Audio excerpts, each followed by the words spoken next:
Should you upgrade to a high mass bridge on your bass guitar? Well, it really depends. And the thing it depends most upon is whether or not you like the sound you're getting out of your bass.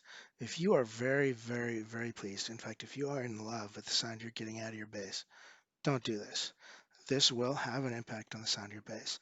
Not nearly as much of an impact as, say, changing the pickups or changing the electronics, but this will change the sound. It's going to add a little bit of sustain and it's going to change the tonal characteristics a little bit. And it's impossible to describe exactly what that change is going to be like until you've done it and until you hear it. Is it massive and drastic? Not necessarily. I mean, if you don't have it adjusted right, it's hugely drastic. Initially, I thought I was getting a lot of metallic twang out of this that I didn't like, and it was just it needed time to settle, it needed time to adjust, it needed time to be sitting on that bass. Um, as I adjusted and tweaked the action, and now that it's that everything is settled, and I finally got it dialed in, I'm able to get rid of that extra metallic sound that I didn't want. That raspiness is a little too raspy, a little too much rattle, and that was coming from hitting the frets. But I say to myself, when I've already adjusted the action, I've already made sure it was okay. Well, a few hours later, a day later, I was getting more of it, and it just suddenly wouldn't go away. Well, it took a couple of days to settle. So anytime you're taking apart the bass completely and then removing all that pressure from the strings, putting that pressure back on, there's going to be an adjustment period where it settles. Another thing to so that's something to consider. You're going to have to play with it quite a bit to get it. You're going to be patient with it and play with it a little bit for the first week until you have it exactly the way you want. Um, the other thing to consider is that you're going to need to know how to do something like adjusting your action, which is a good thing because you should know how to do that. So you're going to have to go find videos on YouTube about how to adjust your action. And you're also going to have to find videos about how to adjust intonation. You have to reset both of those when you install this and set it up. So those are things to consider. There's a little bit of a skill level. Also, depending on which one you buy, the Leo Quan 5-hole version, the Leo Quan Badass 5-hole version, which is the most popular one out there, Leo Quan makes both notched and unnotched versions of these. By notch, I mean this one comes with little highly redesigned saddles here with notches pre in there, little inserts that are pre-notched. Leo Quan one doesn't have that. It just has, your little barrel, and you have to carve the notch for the string into it. You can't just lay it over there. You're going to need to notch it. Or if you're lucky, you can find the one that comes pre-notched. But I couldn't find a 5-hole pre-notched, so I said, you know what? I like the way that these were designed anyways. I kind of, they look kind of cool. I'm going to go ahead and go with these, and these are from Hipshot. This is the Hipshot Kickass bridge, which for a while there, when Leo Quan Badasses weren't available anymore, Hipshot said, well, you know what, we're going to go ahead and design our own. We're going to make some what we consider improvements and changes. One, because it helps you avoid copyright issues, right? You don't want to be exactly the same. And two, we want to add some functionality to it. So I kind of like that. I like that there was a little additional functionality there. This one, I have the gold or brass inserts in there for the saddles. They make and sell separately stainless ones that supposedly give a different sound to it. I think the other ones are a little bit deeper in sound. My bass is very deep as it is, so I wasn't too worried about it. I'm satisfied with the sound I'm getting, at least for now. I needed the 5-hole because I have 1, 2, 3, 4, 5 screws.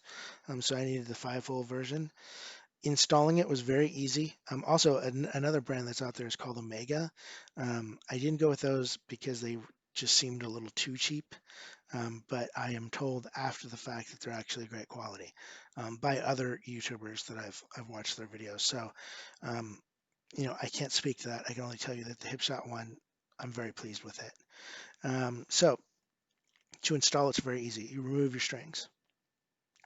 You unscrew all of your screws, and then you set it aside. Now, I reused the screws that came with it because they had the same size heads and they were a little bit different thickness and actually a little bit thicker going into the wood. So the thinner ones that came with it weren't going to work for me.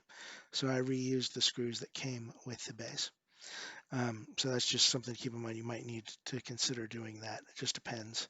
Um, in my case, when I put it back in place, I started with the center screw, tightened that up almost all the way down, and then lined everything up, and then tightened this screw and this screw almost all the way, tightened this one all the way down, tightened these two all the way down, making sure that the last two holes are still centered with the screw holes, where they were before when all of them are centered. And then I installed the last two. You may have a different approach to doing it. That's great. Whatever works for you, just make sure that it's perfectly aligned. And then, of course, I threaded my strings through and then tuned it and then adjusted the action and then adjusted the intonation and then made final tweaks and everything. Action again a couple times until I got it exactly where I wanted it and then rechecked the intonation and made minor adjustments. So it took a little bit of tweaking. So just bear that in mind. Where did I get it? I got it from eBay. I got it from a seller called Sport High Tech, all one word. So if you Google eBay Sport High Tech, this store will come up. Great people. Anytime I have a seller that does a good job, and usually a good job means I don't have to contact them and ask them where my stuff is. It shows up within a reasonable amount of time. I think I got this in 4 days. I could be wrong, but I think it was 4 days. I consider that awesome. Sometimes you got to contact them. Something goes wrong through no fault of their own. But in the middle of the COVID-19 pandemic and riots going on, I got this thing within like 4 or 5 days. So I consider that great. What did I pay for it? Well, 47.57 plus tax. I think it was like $50 and something, $50 and change by the time we were done with tax. Not too bad, but not exactly cheap either. When you figure the Squire base that I put it on, I got it used for under $100. I've already, put pickups and new electronics in it and added a Hipshot extender. I'm getting quite a bit of. I got definitely over $500 in this base, or somewhere around $500 in this base that I picked up for $100. So is it worth it? Well, for me, it's about learning experience. But two, the base sounds gorgeous. It is no longer a Squire. It is definitely on par with my more professional basses. I've got a Fender road worn jazz bass, and I've got a Fender American professional jazz bass, and it's not lagging too far behind in sound quality. Obviously it's a P bass, so it's got a little bit different. It's not apples to apples; it's apples to oranges. But quality-wise, as far as evenness of tone, richness of tone, variety of tones, its ability to not be hot 1 second and soft the other, and just give me a beautiful, beautiful sound. This bass is now doing that, and to some extent, as a result of this Hipshot Kickass bridge. So that is my take on whether or not you should upgrade to a high mass bridge. They certainly can improve the sound of your bass, but they're also going to change the sound of your bass somewhat.